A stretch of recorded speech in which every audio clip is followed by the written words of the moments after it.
La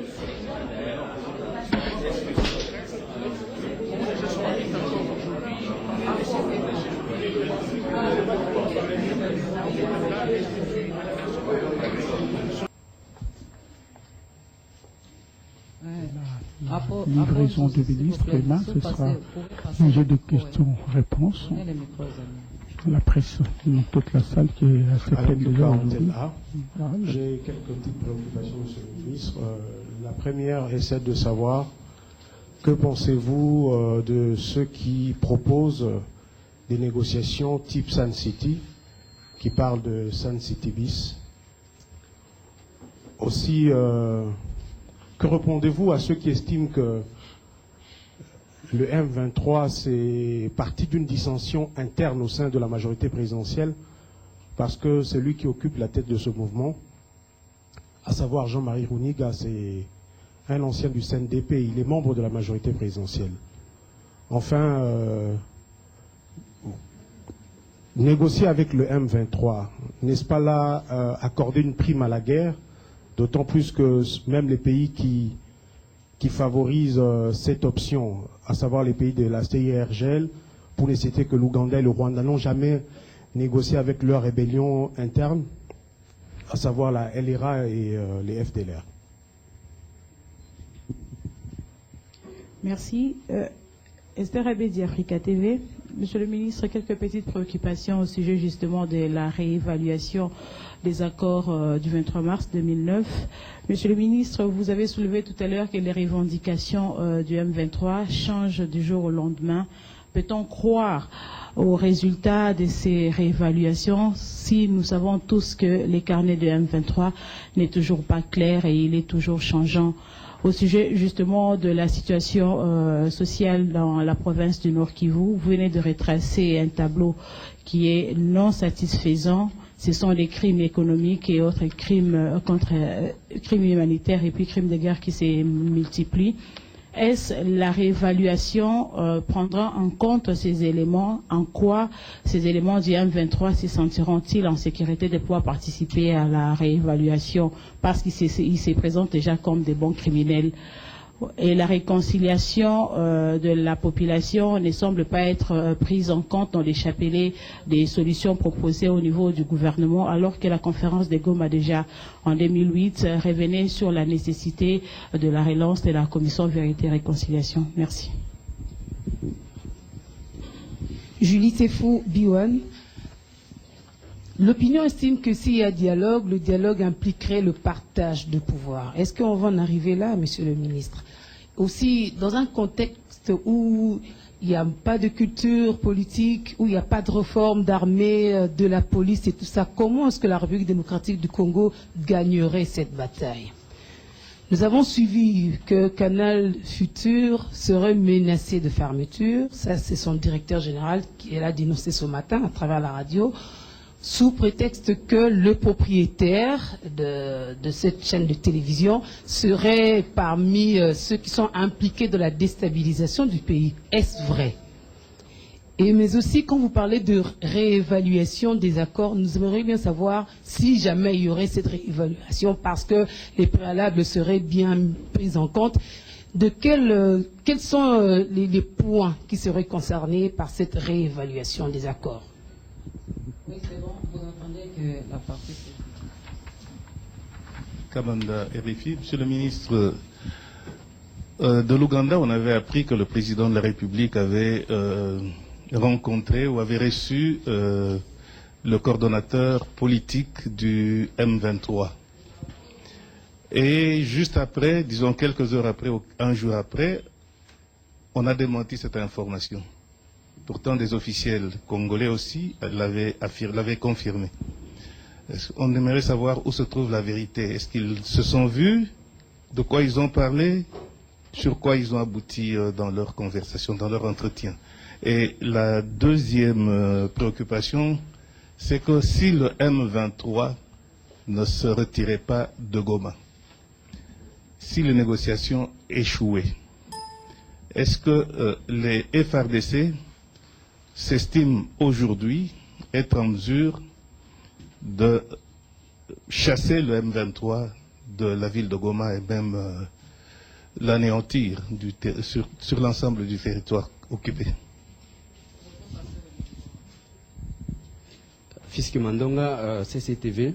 Monsieur le ministre, le chef de l'État s'est récemment engagé à Kampala à écouter, analyser et puis prendre en charge les revendications légitimes du M23. Le M23 veut des négociations directes avec les gouvernements en présence de l'opposition, de la société civile et des différentes diasporas. Quel sera, selon les gouvernements, le format de ces dialogues, s'il doit avoir lieu, ou de ces discussions pour le gouvernement? La deuxième question, vous avez insisté sur la nécessité de la mise en œuvre de la force internationale neutre. La Commission de paix et de sécurité de l'Union africaine a adhéré à cette nécessité en faveur de la force neutre à déployer. On sait déjà que la logistique viendra par exemple de l'Afrique du Sud avec jusque-là 800 hommes qui viendraient de la Tanzanie. Ma question, est-ce que cette force neutre va opérer dans le contexte ancien ou bien il va prendre en charge également les mécanismes de la déclaration de Kampala en ce qui concerne par exemple la gestion au niveau de la ville de Goma par les différentes forces en présence. Et puis je termine par la nécessité de la justice pour mettre fin à l'impunité. Monsieur le ministre, on sait que Bosco Ntaganda, par exemple, est recherché activement par la Cour pénale internationale.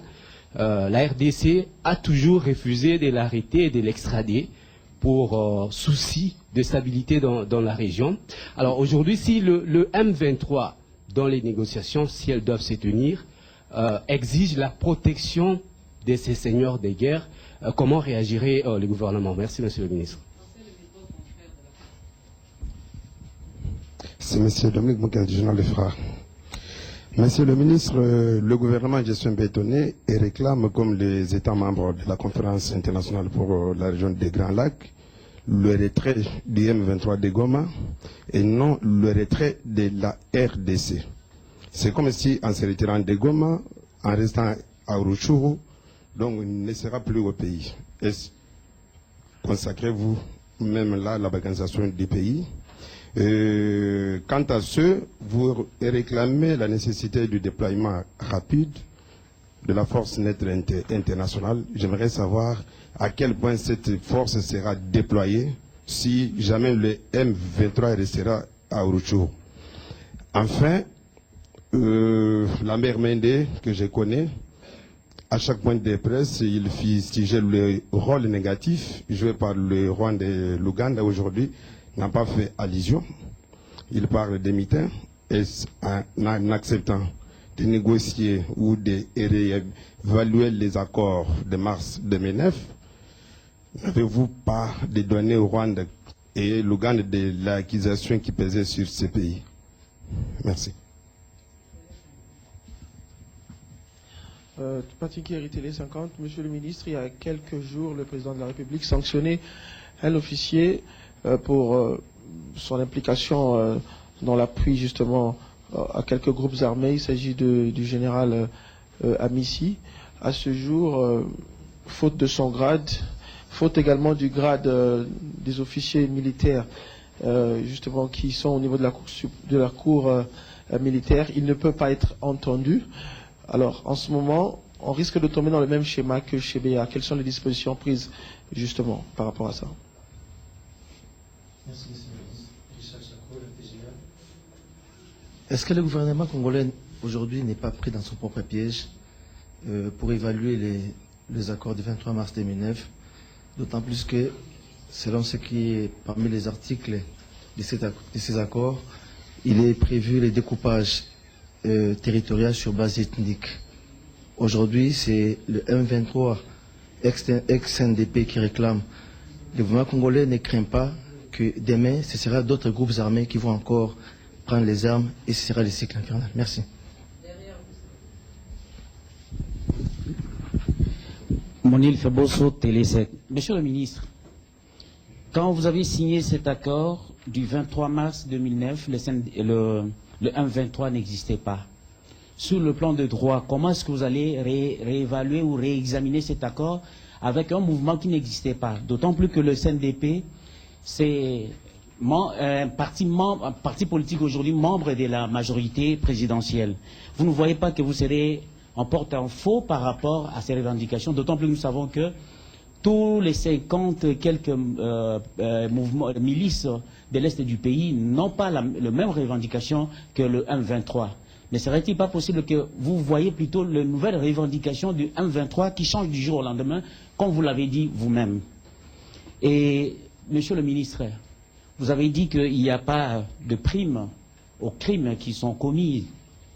Mais est-ce que vous ne craignez pas qu'en négociant, en réexaminant, que ceux qui avaient déserté les rangs des FARDC reviennent dans l'armée et que tout ce que vous avez arrêté comme disposition tombe caduque? Et nous aurons encore, entre guillemets, si on peut les appeler des criminels de guerre, dans les rangs des forces armées de la République démocratique du Congo. Merci. Élisée Odia, Congo Web Télévision. Peut-être juste renchérir quelques questions déjà posées. La première, c'est en rapport avec la force neutre, si on peut avoir une idée sur sa composition. On parle de l'Ouganda et du Rwanda qui feront également partie de cette force neutre, si vous pouvez nous le confirmer.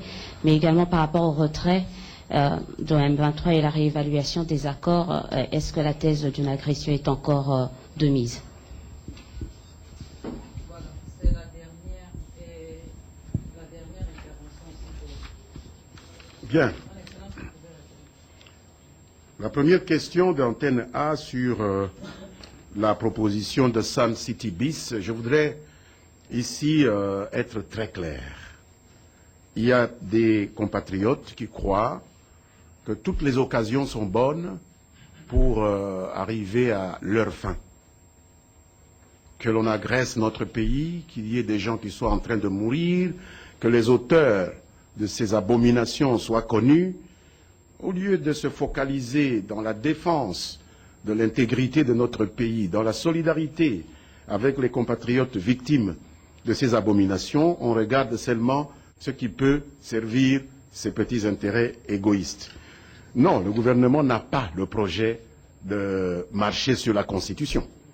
Le gouvernement, le président a prêté serment de respecter et faire respecter la Constitution. Aller à des accords de Sun City Bis, c'est déchirer la Constitution. Ça ne se fera pas.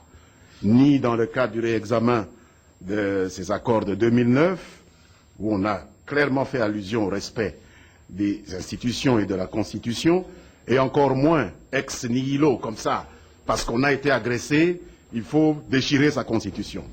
Ça veut dire que n'importe qui va nous taper quelque part, va nous amener à remettre en cause la volonté du peuple congolais. Ça ne se fera pas. Je voudrais vraiment que nous soyons clairs. Il y a des gens qui le disent, mais vous savez que cela dépend du gouvernement. Vous savez que cela dépend du président de la République. Vous savez que s'il ne tenait qu'à ces gens du M23, nous ne serions même pas en vie. Donc, vous savez que le gouvernement a le contrôle de tout ce processus. Donc, il n'y aura à aucun moment retour à Sun City, c'est-à-dire violation de la Constitution, on fait table rase des institutions parce qu'il y a eu un événement douloureux. Non, la Constitution est là comme un rempart. C'est la volonté du peuple congolais. Personne ne peut venir comme ça de son initiative ou des acteurs extérieurs venir obliger les Congolais à changer leur ordre constitutionnel. Ça, ni la CIRGL, ni les Nations Unies, ni l'Union africaine, personne ne nous a demandé cela. Et si vous lisez très bien la déclaration des chefs d'État de Kampala, il y a une incise extrêmement importante qui exige des M23 de cesser de menacer de renverser. Ils ne nous ont pas renversés. Ils parlent seulement de nous renverser et les chefs d'État leur disent arrêtez même de parler de ça. Des institutions légitimes. Légitimes sur base de quoi? De la Constitution. Donc il n'y aura pas réécriture de la Constitution, parce que c'est ça qu'on appelle Sun City Bis. Je pense qu'il faut que les amis oublient cela.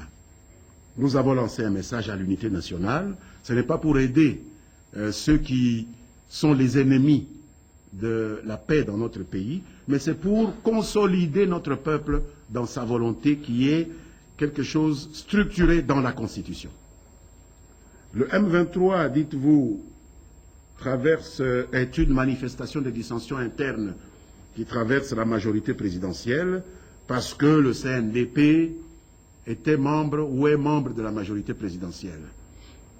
Tout d'abord, je sais qu'il y a eu une dissension au sein du CNDP, de sorte qu'on peut considérer le M23 comme une dissension au sein du CNDP, dont le président, l'honorable sénateur Mwanga Chouchou, est toujours ici à Kinshasa, participant à ces efforts de solidarité avec le peuple du Nord Kivu, participant à cet effort de solidarité contre l'agression de notre pays. Donc, c'est une figure de style que l'opposition utilise, faute d'arguments, c'est de dire que le M23 a été créé par le gouvernement, alors que c'est le gouvernement qui est l'instrument du peuple congolais contre cette agression qu'incarne le M23 aujourd'hui. Donc, le M23 n'est certainement pas idéologiquement proche de la majorité présidentielle, sinon le président, le gouvernement n'alignerait pas l'armée contre le M23. Nous n'enverrions pas ces garçons se faire tuer contre le M23 qui serait idéologiquement avec nous. C'est complètement insensé. Et donc le CNDP, ce n'est pas le M23. La situation du CNDP au sein de la MP est en discussion, mais nous avons vu des responsables attitrés du CNDP qui ont condamné l'action, qui se font menacer, qui se font même tuer là-bas par ceux qui prétendaient appartenir avec eux au même courant de pensée. Donc la dissension, c'est au sein du CNDP, pas au sein de la majorité présidentielle. Ce sont des choses qui arrivent dans les corps qui composent la majorité présidentielle sans nécessairement être un problème entre la majorité présidentielle ou au sein de celle-ci. Vous estimez que la négociation est une prime à la guerre. Le Rwanda ne négocie pas avec le FDLR, l'Ouganda ne négocie pas avec la LRA. Je ne sais pas si dans le document qui a été produit par les 3 chefs d'État d'abord, puis les 12 États de la région des Grands Lacs, le mot que vous utilisez est repris. Parce que là, nous sommes dans des déclarations claires. Ça doit se lire au premier degré, comme une science exacte. Vous faites une digression. Qu'est-ce qui est dit dans le document? Que le président de la RDC s'est engagé auprès de ses pairs à écouter le M23. Ça, c'est 1. De 2, à réexaminer les accords de 2009. Ça, c'est 2.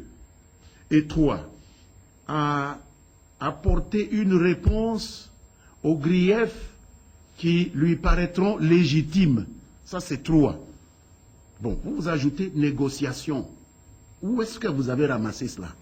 Moi, je viens de vous dire ce qu'il y a dans la déclaration que nous sommes en train d'exécuter. Pourquoi ça vous plaît tellement, négociation? Non, il a dit qu'il va écouter. Il a dit qu'il va réexaminer. Il a dit qu'il va répondre. Bon, négociation, là, c'est où? Je sais qu'à Sun City, c'était une négociation. Personne n'allait écouter personne, c'est des gens plus ou moins égaux qui allaient là-bas, moi j'ai ma républiquette, tu as la tienne, etc.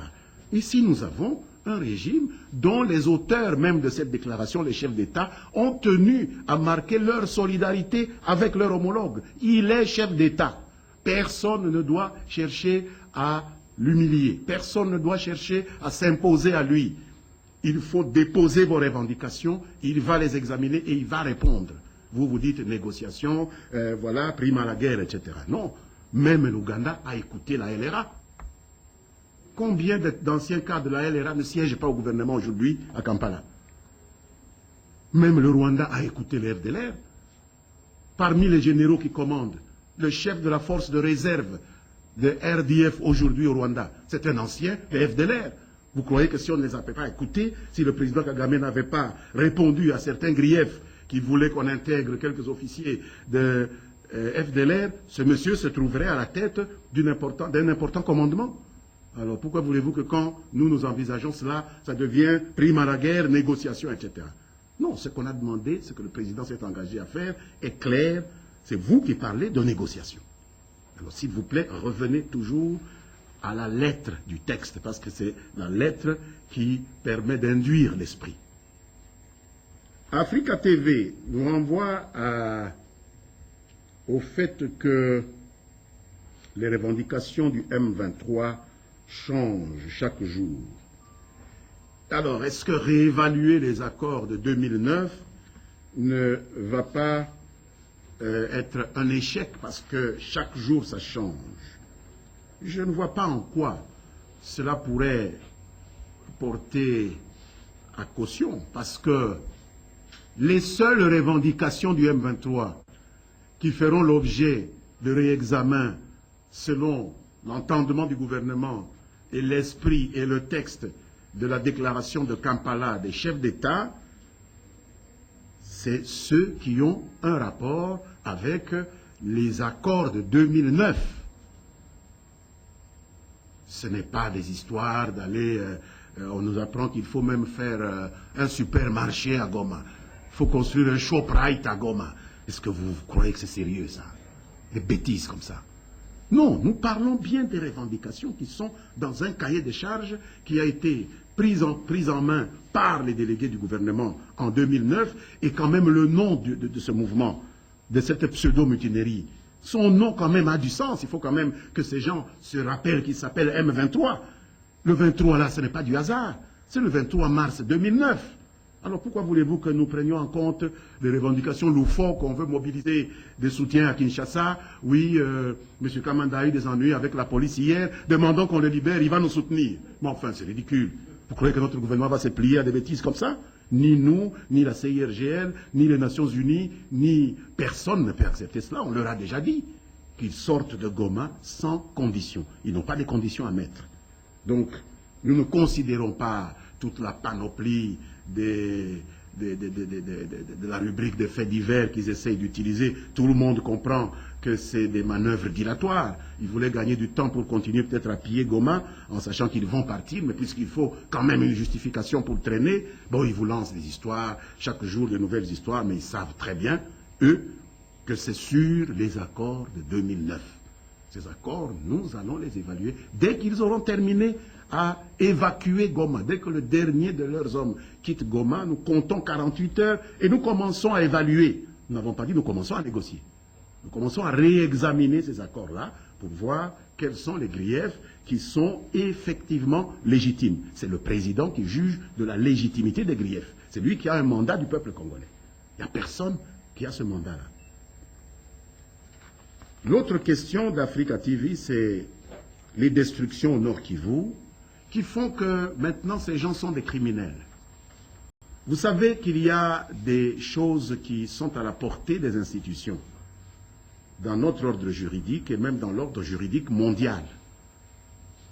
Vous avez pillé un magasin, vous avez volé une vache ou des choses comme ça, on peut, pour des raisons d'opportunité, de paix et tout ça, vous amnistier. Mais vous commettez des crimes de guerre, comme ceux que je viens d'indiquer ici, de détruire des stocks de vaccins, de prendre des militaires blessés, intransportables, les obliger à marcher jusqu'à les tuer, parce qu'ils ne peuvent pas marcher. Vous les obligez. Un type qui a un tibia broyé, vous l'obligez à marcher, puis il tombe. C'est ça qu'on appelle des crimes de guerre. Mais la loi congolaise, le droit international dit que ces crimes-là sont hors d'amnistie. Ils sont imprescriptibles. Donc même avec toute sa bonne volonté, le gouvernement congolais ne peut pas inscrire ça dans une loi d'amnistie. Quelle que soit la pression qu'on peut faire sur lui, même si on le faisait disparaître, l'autre gouvernement qui viendrait serait obligé de poursuivre, puisque c'est ça l'ordre juridique interne, l'ordre juridique international. Donc, je suis désolé s'il y en a parmi ces gens avec lesquels nous allons évaluer les accords de 2009 qui sont dans ces cas, eh bien, ils sont hors du champ de l'amnistie. Seuls ceux qui ne sont pas poursuivis pour de tels cas pourraient bénéficier de cette mansuétude de la nation. La réconciliation de la population, oh, je ne pense pas que le M23 représente une couche significative de la population congolaise, d'aucun groupe communautaire de la RDC, et je le dis en parfaite connaissance de cause. Nous avons suivi le rapport du secrétaire général, représentant le secrétaire général plutôt des Nations Unies et chef de la MONUSCO aux Nations Unies. Il a dit à quel point Ces gens étaient détestés même par les membres de leur propre communauté. Parce que s'ils tuent des membres de leur communauté, ce n'est pas parce qu'ils s'entendent, ce n'est pas parce qu'ils représentent les intérêts de cette communauté. Donc la réconciliation entre les communautés, elle est en cours. Nous y veillons. Ce n'est pas pour rien que nous prenons même des sanctions contre les nôtres, lorsque nous avons l'impression qu'il y a un débordement dans l'expression de ce ras-le-bol que tout le monde éprouve face à l'agression. Vous avez suivi ici quelques débordements qui pouvaient atteindre des ethnies congolaises, supposément proches de ceux qui étaient accusés de cette agression. Nous avons pris des sanctions. Pourquoi? C'est parce que nous voulons consolider cette unité, cette réconciliation entre les groupes de population qui ont en partage la République démocratique du Congo, quel qu'il soit. Donc il ne faut pas qu'on nous accuse de je ne sais quel développement de la haine entre les ethnies, pas du tout. Nous sommes les seuls aujourd'hui à défendre cette unité entre les Congolais. Et nous apprécions beaucoup de voir des jeunes de toutes les communautés du Kivu réunis dans la résistance à cette agression. Tous ces jeunes qui meurent, ils appartiennent à toutes les communautés ethniques qui sont au Kivu. Pas une seule n'est en dehors. Nous le disons, et ce fait nous permet de constater que la réconciliation des communautés congolaises est en train de se construire. Et c'est des actions comme celles que nous voulons éradiquer maintenant qui menacent justement cette réconciliation. B1, dialogue égale partage de pouvoir. Eh bien, si le dialogue égale partage du pouvoir, alors il n'y aura pas de dialogue. Mais s'il s'agit de revisiter des engagements que le gouvernement a pris en 2009 avec les 55 groupes armés pour ramener la paix au Kivu, eh bien, on va revisiter cela. Personne ne nous ramènera vers un Sun City bis. Il ne faut pas rêver. J'ai dit, l'histoire ne va pas bégayer. L'histoire bégayait avant que nous ayons la Constitution de 2006. Je vous le dis toujours à l'occasion de nos rencontres, après 2006 ne peut pas être égal à avant 2006. C'est impossible. Tout se fait en RDC maintenant conformément à la Constitution. Souvenez-vous que même lorsque le CNDP voulait participer à des positions de pouvoir, la seule chose qu'on leur a dit, c'est d'adhérer à la majorité qui constitutionnellement peut distribuer des positions de pouvoir. C'est pourquoi il a adhéré, ce n'est pas par hasard. Donc tout passe par la Constitution. Donc il n'y aura pas de partage non constitutionnel de pouvoir. Tout se passera conformément à la Constitution, et la Constitution donne une marge assez confortable au président de la République et à sa majorité, puisqu'il est le chef de la majorité, pour pouvoir éventuellement répondre à des problèmes qui lui sont posés dès lors qu'ils lui apparaissent légitimes. Donc la question n'est pas de faire pression sur le gouvernement ou sur le président, non, c'est la Constitution qui donne des pouvoirs jusqu'en 2016, c'est lui et lui seul qui fait cette dispensation-là. Donc il y a intérêt à ces gens à bien se comporter vis-à-vis de lui, à le respecter. Alors, vous dites qu'il n'y a pas de culture politique au Congo, comment est-ce qu'on peut gagner la bataille? Mais c'est la lutte que nous sommes occupés à mener. Il y a une culture politique en gestation en République démocratique du Congo. Il nous appartient à nous tous de la consolider.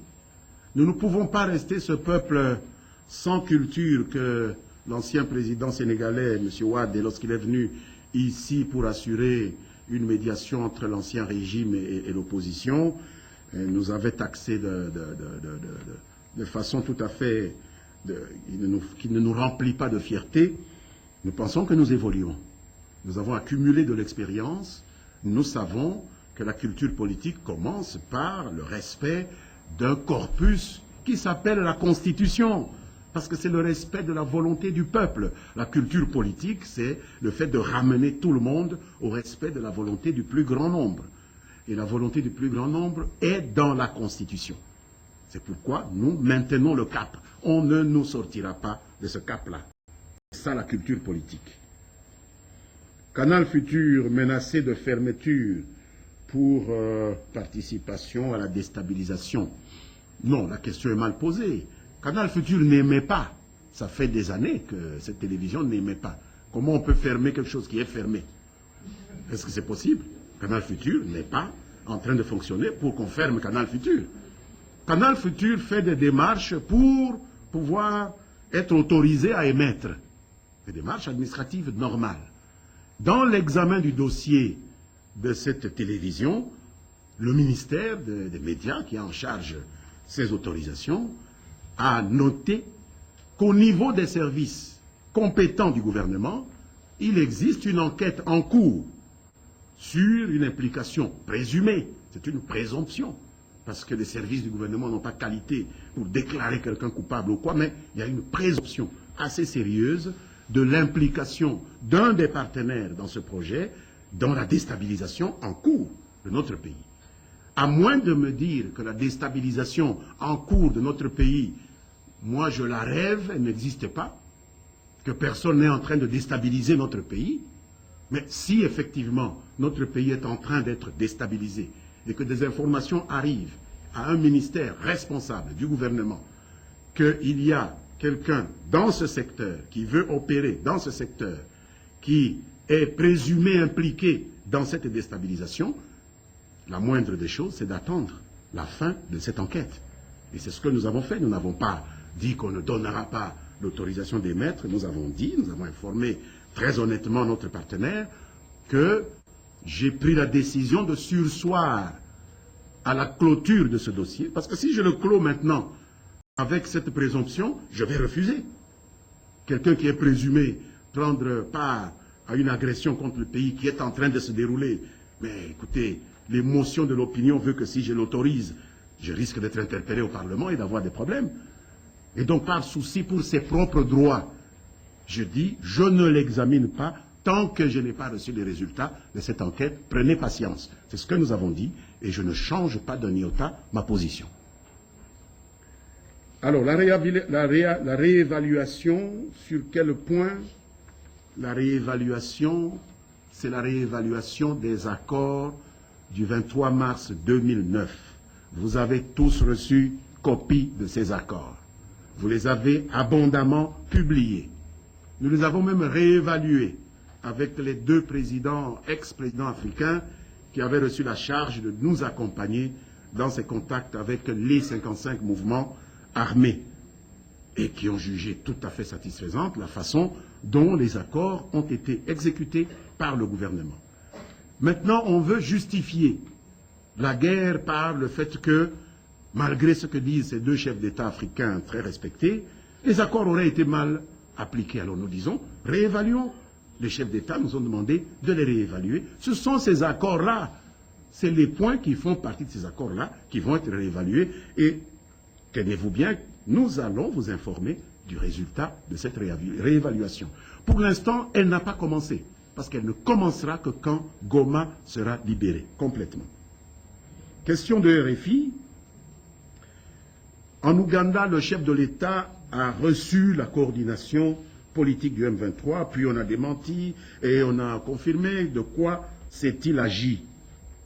Dire que le président Joseph Kabila Kabange a reçu la coordination du M23 en Ouganda, ce n'est pas dire la vérité. Ce n'est pas dire la vérité. Il m'arrive très souvent au sortir de mon bureau ou en entrant dans mon bureau de rencontrer un ancien camarade d'école qui vient ici, soit qu'il est invité par la RTNC2, de le saluer. Ah, cher ami, comment ça va? Je vais bien, monsieur le ministre. Et puis je monte dans mon bureau. Ça veut dire que j'ai reçu cet ami. Je l'ai salué, c'est tout. Le français quand même a sa signification. Les mots veulent bien dire ce qu'ils veulent dire. Le président de la République a été reçu. Voilà, là il a été reçu. Le président Kabila, en fin de séjour en Ouganda, après les discussions au sommet de la CIRGL, auxquelles le M23 n'a pris aucune part. Parce que là aussi, on raconte des histoires. Ils sont allés négocier, ça, pas du tout. On les a invités pour leur notifier la décision qu'ils disent maintenant être en train d'exécuter, de quitter Goma. C'est le président Museveni qui les a invités. Jeunes gens, quittez Goma sans condition. C'est ce qu'il leur a dit.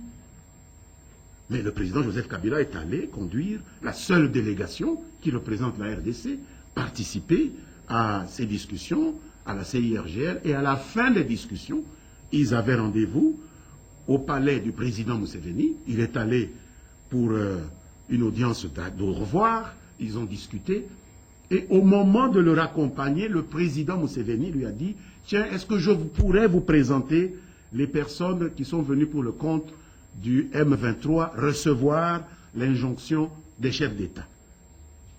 Le président Joseph Kabila, qui est un homme poli, avenant, a accepté qu'on lui présente cette délégation. Et cela a été fait debout. Le président les a salués et le président a continué, accompagné par son homologue, jusque là où il a pris son véhicule. Il est parti, il a pris son avion pour Kinshasa. Alors, où sont ces négociations-là? Parce qu'il a salué Runiga, donc ils ont négocié. Saluer quelqu'un, c'est négocier. Ils ont tellement besoin de négocier avec le président, mais qu'ils attendent qu'il quitte Goma, ils vont négocier avec nous.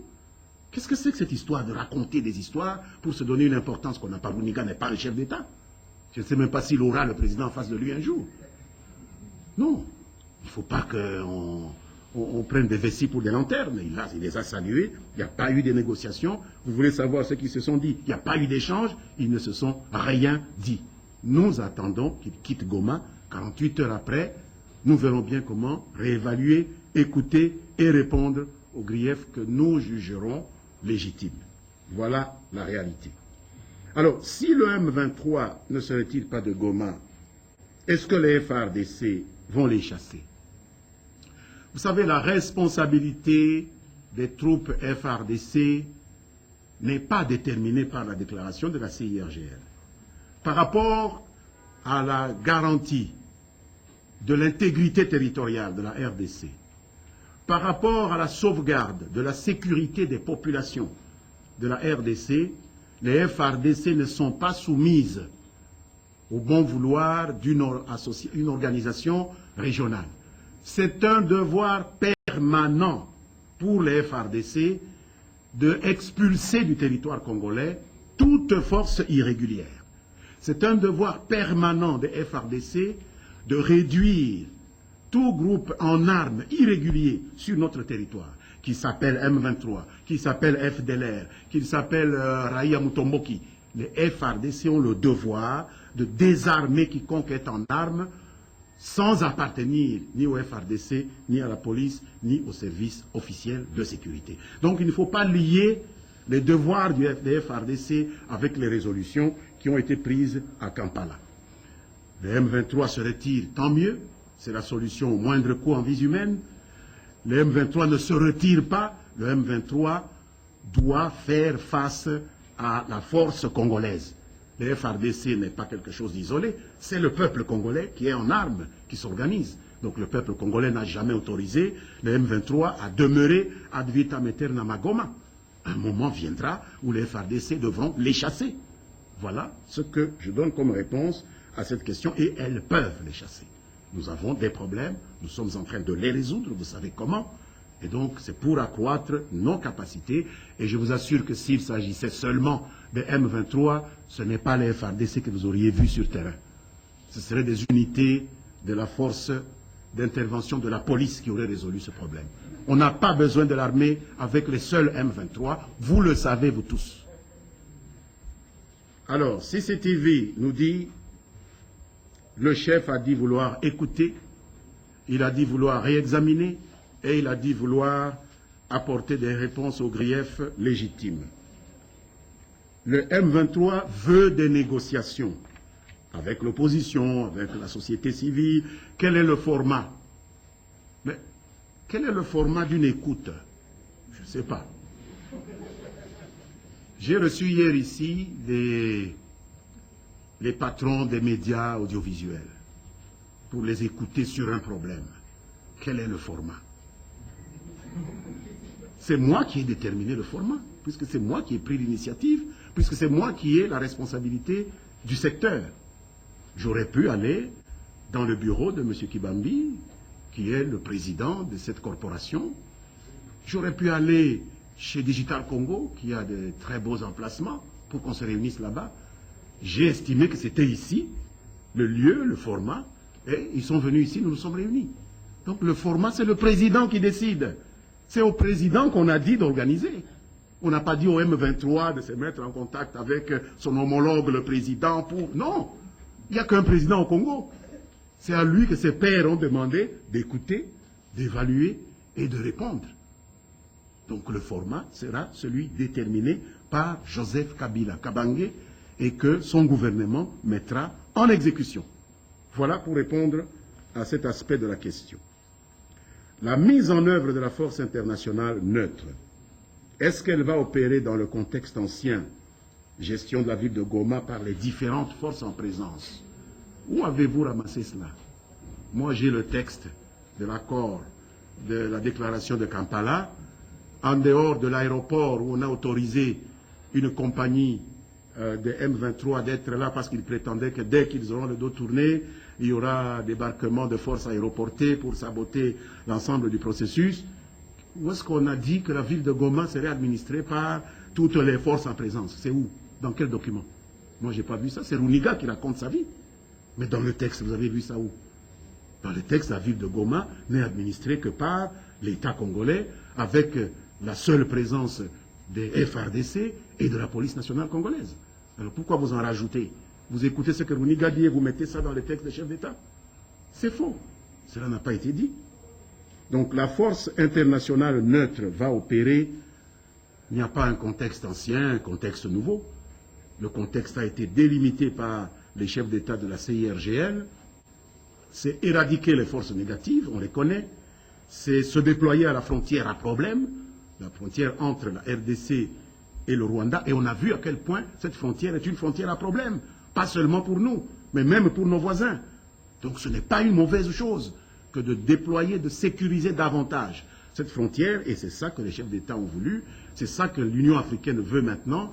Et c'est ça que le Conseil de sécurité nous encourage à faire. Vous avez parlé aussi d'Ontaganda, que le M23 pourrait exiger la protection des criminels. Ça, c'est au-dessus de ce que le gouvernement ou le président Kabila pourrait accorder. Vous savez, la plus belle fille du monde ne peut donner que ce qu'elle a. Donc, l'État congolais ne peut pas aller au-delà des provisions du droit international. Lorsqu'un criminel est recherché par le droit international, même pour Taganda, dans un passé récent, nous avons négocié avec la CPI. Nous n'avons pas dit qu'on fermait la porte.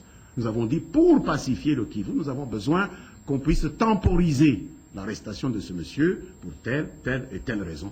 Maintenant, nous n'avons plus aucune raison d'agir comme ça. Croyez-moi. Alors, le phare a insisté sur le fait qu'on dise le retrait de Goma et pas de toute la RDC. Je voudrais attirer votre attention sur la nécessité, face à des problèmes exceptionnels comme ceux que nous avons en face de nous, de solutions par étapes. Ce n'est pas la politique du tout ou rien. Ça ne peut pas résoudre le problème. D'autant plus qu'il y a des implications qui dépassent la seule République démocratique du Congo, vous le savez. Et je répondrai beaucoup plus loin. Donc y aller par étapes, c'est se ménager la possibilité de ne pas trébucher. Le déploiement de la force internationale, comment sera-t-elle déployée? Ça a été déjà défini. Je crois que le concept opérationnel vient d'être approuvé par les chefs d'État, par les ministres de la Défense et les chefs d'État-major généraux. Et donc vous serez informés des détails lorsque notre chef d'État-major général reviendra de cette série de réunions qui soit se terminent, soit se sont terminées il y a seulement quelques heures. Alors, on fustigeait le Rwanda et l'Ouganda, on ne parle plus que de mutins. Je vous ai dit que nous avons engagé, le président a engagé un processus de normalisation globale. Le M23, la définition que nous avons donnée, cette définition qui fait d'elle une fiction, elle demeure. Mais quand on parle de fiction, c'est qu'il y a une réalité beaucoup plus globale.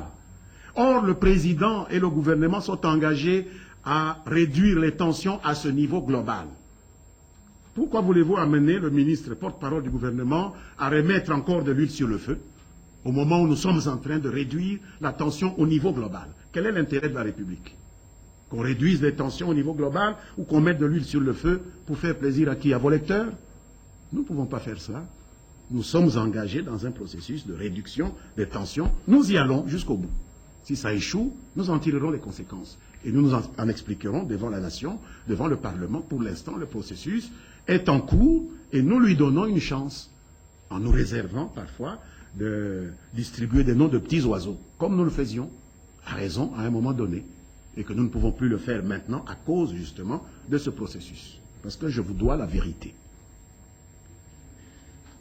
Télé 50 soulève le cas du général-major Gabriel Amissi. Ah, il ne peut pas être entendu parce qu'il n'y a pas d'officier de son niveau dans la justice militaire. Vous allez un peu vite en besogne. Le président a pris une mesure administrative. Suspension, enquête.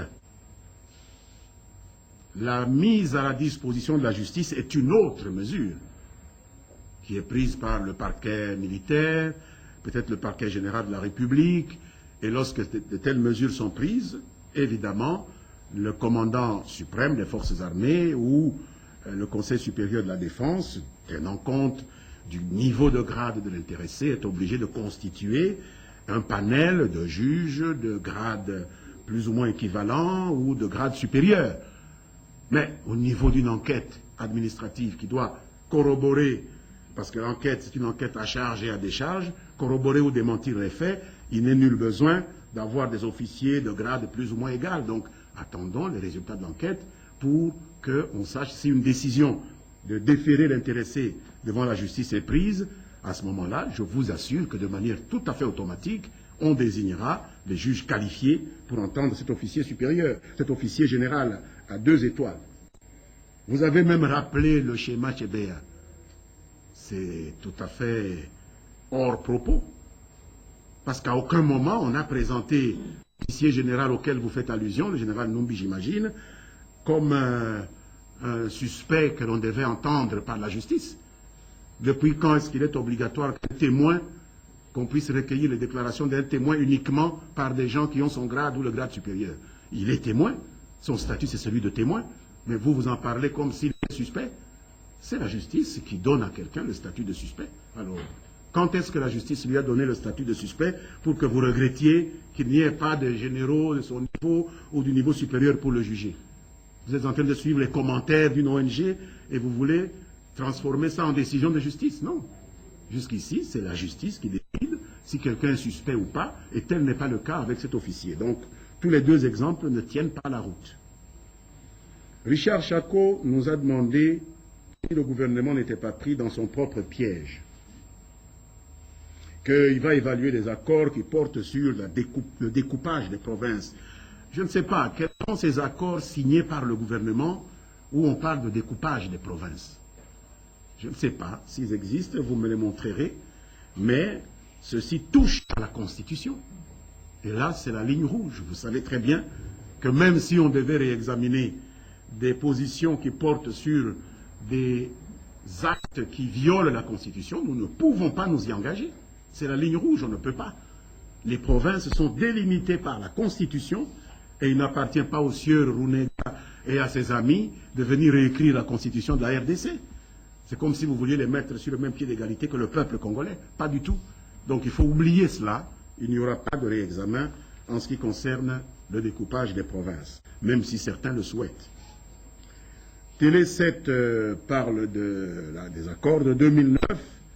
Le M23 n'existait pas. Le CNDP est dans la majorité présidentielle. Est-ce qu'on fait l'évaluation avec le M23? Mais une évaluation, c'est celui à qui on a demandé de la faire qui va la faire.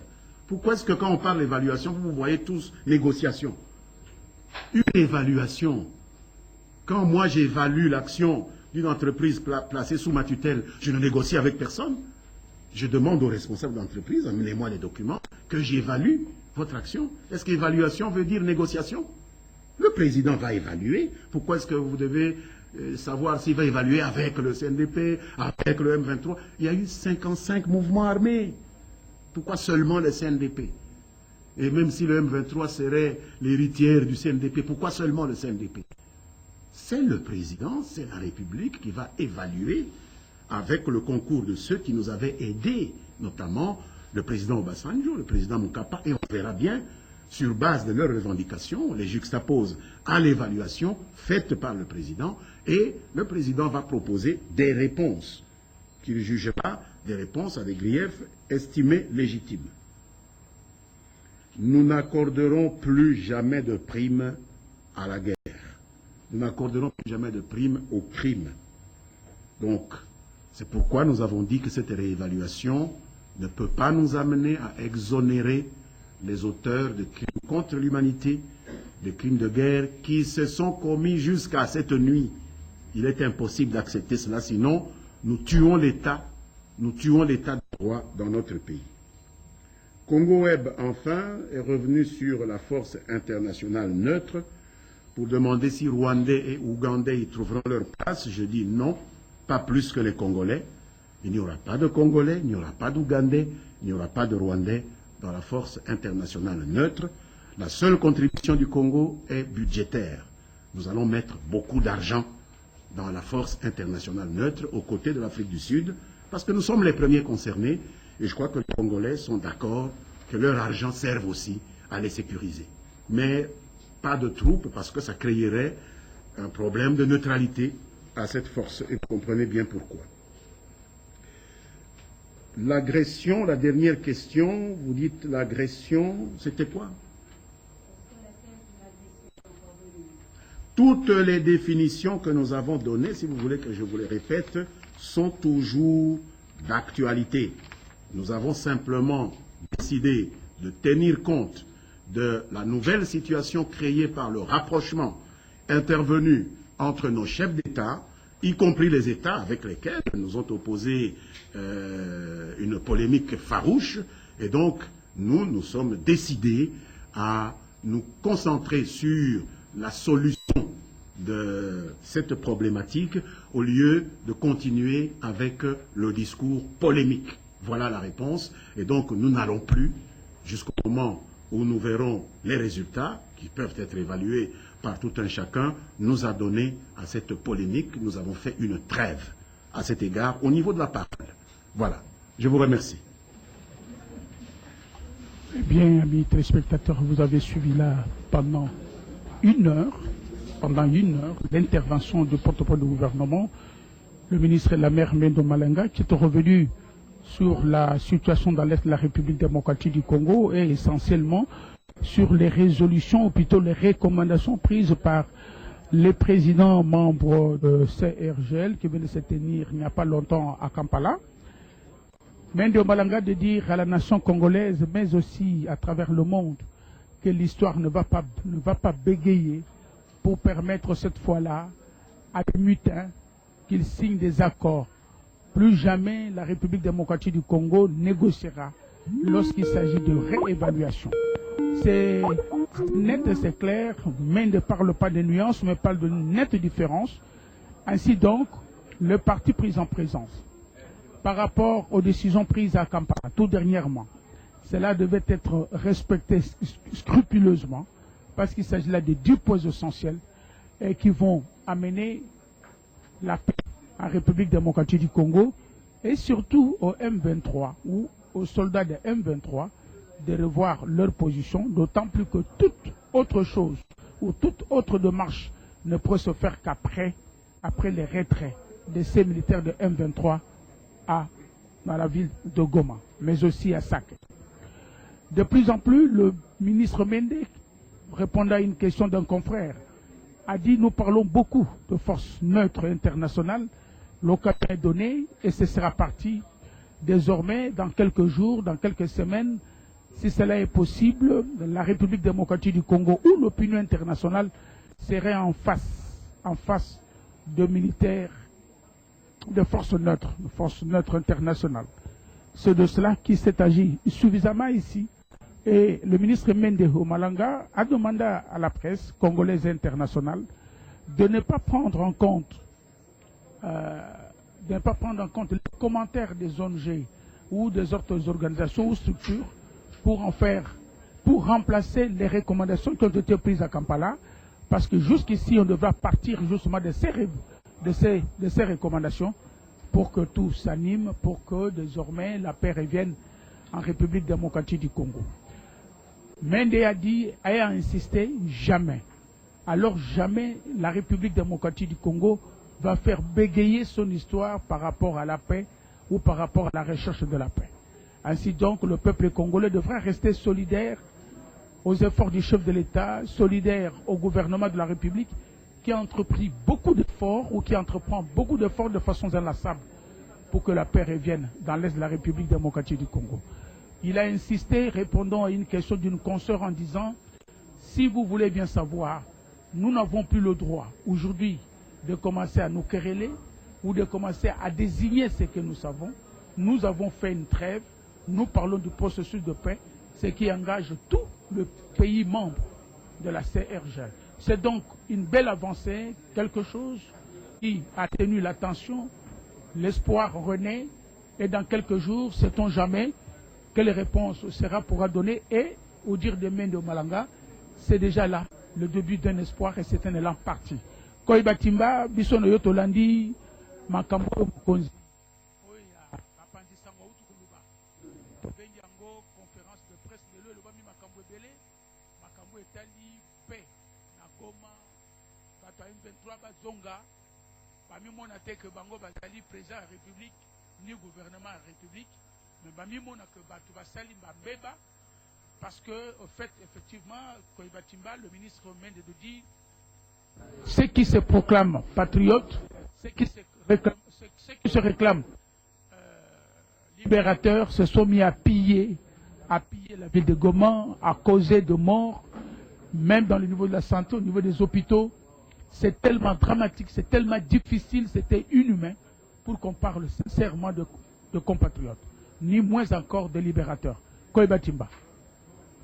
Oui, Guillaume Koukou, touti kolanda utongonga Timba lokola tobandaki na ministre Mendo Malanga tali misala mabopanzi sango kati ekole ya biso alimboli makambo maike matali kozongisa kimi okati ya monyele mo ekolo mingi okati ya Goma epai wapi ba nguna ba kotoki elekilelo pende na mwa mikolo kasi ministre Mende na oetali bokoti sibitumbo kati ekole ya biso alimboli polele ya kolobate baibana na tango bakoti okati ya mabele ma ekole ya biso batata bakonzi basato basanganaki na Kampala na Uganda epai wapi kati ya bokutani boye wana bosangisaki batata bakonzi basato mikano mike mikamatemaki pote kimia ezonga na kati ya République démocratique du Congo kasi na kati ya mikano miwana bolandaki ezala na baradio mpe na television bayebisi polele te batomboki bayowana batika mabele magoma bazonga epai bauti na Rwanda batika bapesaki mikolo to pe ultimatum ndenge bolobi bato ya lopoto kasi wane esili koleka mituna mi epai ya Lambert Mende bato bana soki batosi mikano to pe mibeko mie batata bakonzi basato bakamataki te pote batika mboka Goma ekosuka boni eyano ezalaki polele Lambert Mende alobi ekosuka sete baibana bakotika mabele ma ekole ya biso na bokasi elingi koloba mampinga ma ekole ya biso mazali mpo te bakoka moku kolongola baibana okati ya mabele ma ekole ya biso kasi epai esusu alobaki te baebanso bakoti na mbeba baebanso bakotisi bitumba baebanso bakwei na motamo mwa mbeba baebana bako leka oboso bayibosembo pamba te esengeli basamba na mabema ebasali kasi nyonso wana na tango etata mokonzi Joseph Kabila Kabange azali koluka kimia ezongo kati ya mabele ma ekolo ya biso asengi te bana banso ba ekolo bazala lisanga bazala moko liloba lioko pote toko katango inso kobengana banguna okati ekolo ya biso République démocratique du Congo daka maomba. Ndiyo, asante bwana Koiba Timba. Wafasi wapenzi, umetoka hivi kumfata waziri kuhusika na mambo upashaji wa habari bwana Lambert Mende Omalanga mbele ya waandishi gazeti, ambaye kajibia kwa maulizo mbalimbali kuhusu vita ambao FDLR iliweza hivi kufanya huko nchini Rwanda. Bwana waziri kaweza hivi kujulisha kwamba ndiyo jeshi la Jamhuri ya Kidemokrasia ya Kongo haikuunga hata kidogo mkono, kwani serikali ya Jamhuri ya Kidemokrasia ya Kongo imeendelea hivi kupiganisha zaidi ubebero wa FDLR katika Jamhuri ya Kidemokrasia ya Kongo. ndiyo vile vile kaweza hivi kujulisha kwamba ni lazima jeshi la amani kutumwa mipakani ya Jamhuri ya Kidemokrasia ya Kongo na nchi ya Rwanda. Ndiyo hiyo itaweza hivi kusaidia amani na ukimya kudumu katika nchi mbili. Vile vile serikali imetoa mwito kwa M23 kuondoka mjini Goma, ni njia ya kawaida itaweza hivi kusaidia amani na ukimya kudumu katika Jamhuri ya Kidemokrasia ya Kongo. Vile vile kaweza hivi kujulisha kwamba ndiyo serikali itaendelea na kazi kubwa ya kuweza hivi kurudisha amani.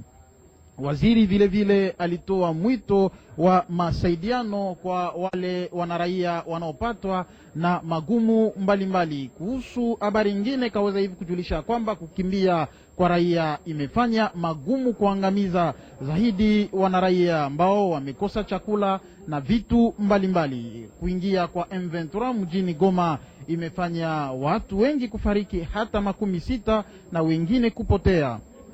Kujulisha kwamba wale waliweza hivi kuingia huko mjini Goma, M23 waliweza hivi kukata umeme na kuharibu hata dawa ya machanjo. Na vile vile Jamhuri ya Kidemokrasia ya Kongo imewaomba mataifa kusema taifa za dunia kuweza hivi kuunga mkono kusaidia. Na vile vile waziri kaweza hivi kujulisha mambo mbalimbali wale wabebero kufanya mjini Goma ya kuiba vitu mbalimbali, ikiwa gari, ikiwa na vifaa vingine mbalimbali, na kujulisha kwamba wale wote waliotenda makosa mbalimbali kusambishwa mbele ya sheria. Jata, sauti ni kwako. Mingi mpangi dake maumba bampangi luzulu bitazabisa na benoti benombe katuka kulanda mbote wa bonso kisalamaka mbala mbuta lwe kitalaka bisalo kupanza sangupe na inzo ya bisalu ya ginzonzi mzola tuba Lambert Mende Omalanga bubu ya tilika mekato kuzabisa na nkangu musindu bisalu yansi ke tambula ya ntete mebukila mingi na metala lukutakano ya salamaka na Kampala ya vukisaka bamfumu ya isi iya pe ya bainsi ya kena mazanga ya nene na mtindu balukanu bakamaka ya nene sambuti na babimpumbulu ya M23 bayayi yake na Goma na kubikisa bwala Goma pe na kuvutuka bisika ya bao katukaka mpamba ve balukano ya bakamaka kuna na Kampala bapesaka na bao bilumbu zole kansi na mutindu ba M23 ke zolati ba katuka na mabanza la bao tope balukano na bao yina kele bonso wa mambu ya mekatuka na lukutakano ya salamaka na Kampala ya tileka tibamitu batiatileka bafo na katuka na bwala ya Goma ya metendula ya kamboti na bangifula mepesa maala bapanisa ngusa na kuzaba mutindu bisalu ya insi nbeto kena kutambula na mnya metela mingi mambu ya ba FDLR na mutindu bakele kuna na bakondaka Rwanda yani mezabisa ti ya betala bawu metela luyalu fe mambu gina metela luyalu fe luyalu kena kata kutamula bisala mbote mpamba veti bamebokila ya nteteti ya tileka M23 fona bikisa RDC samu na kwenda insi na bawu kansi beme ndambote na mnda nyonso mebikisa ndinga na mpangi mbwebwe na kwisa kutendula beno na ndinga ya Chiluba. Twasagila wivin jata balondi ba RTNC North mugudi London mpindiyo Lambert Mende Omalanga mulombo dio chibambele cha bafundi mongwana jibangu munda mwali tonga dia tunichikumambira wabukalenga waleji luga nyilo wabukalenga bukumyanda kabu idimela muchalo wakuli chilumbu cha BNFDLR badi batangila chilumbu cha bakanga mamuli tonga dia Kongo Democratic kaba ibaya kwa waleji ni badi chununi ngamitano bobo aba kibatu tunyanga bwase bafingana kwa wabukalenga budi bulanga na bwani bobo aba muna makufingana kwa wakuli kaba chilumbu cha se musangi shabamfumba matunga kuchimanga cha Kampala muri ya Uganda balombi benem ventura bali bakuba basoma mu chimanga cha Goma bwase matuka bili bashia chimanga echi kadiki mbashi bakari bafila amamalomba abukai matwandondo mu chimanga ya matuka 23 ngondo mwisatu wa chimanga cha binu minchite manashi waleje se kodilomba diabo fumwali tongana totolondo kundondo mito mu chidimu cha binu minchitema kutangile kujoje kumona se bilibi kengale makwanda muna mbinga nyikushia kubanda muna bwa miyuki kabena makusomba kumiyuki wakumvona shemei makula kujilambere Mende Omalanga wale jivase kabena makuyu kufingana kabidi kujata chimungu cha maini mikandu anyi constitution wali zuma ya Kongo Democratic Nash chilimu cha bini mlichi sambo mu nchimana kuteka mu chiyanzedi chimungu cha maini mikandu chilibuni cha kulonda kujibana bali zuma ya Kongo Democratic yekala bibwane bene mpentura kabena mumuka mu chimanga cha Goma nchilumbu cha bena matunga bulobo bujima batangire chilumbu echi nilitonga ya Kongo Democratic ndikana makuba fesha lo fetuli kalmu akwenza bwase masalayi kana makubwela mu chilumbu echi amona makwata mudimo byakana nkoyibatimba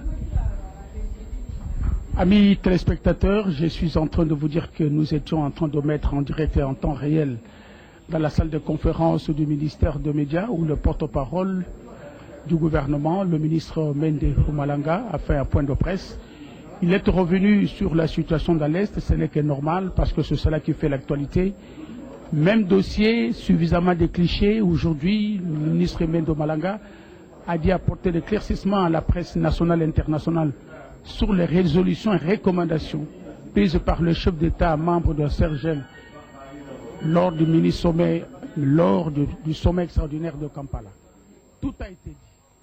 Il est allé même jusqu'en détail, Mende Omalanga, en train parfois de s'étonner que la presse congolaise ne l'accompagnait pas ou ne prenait pas.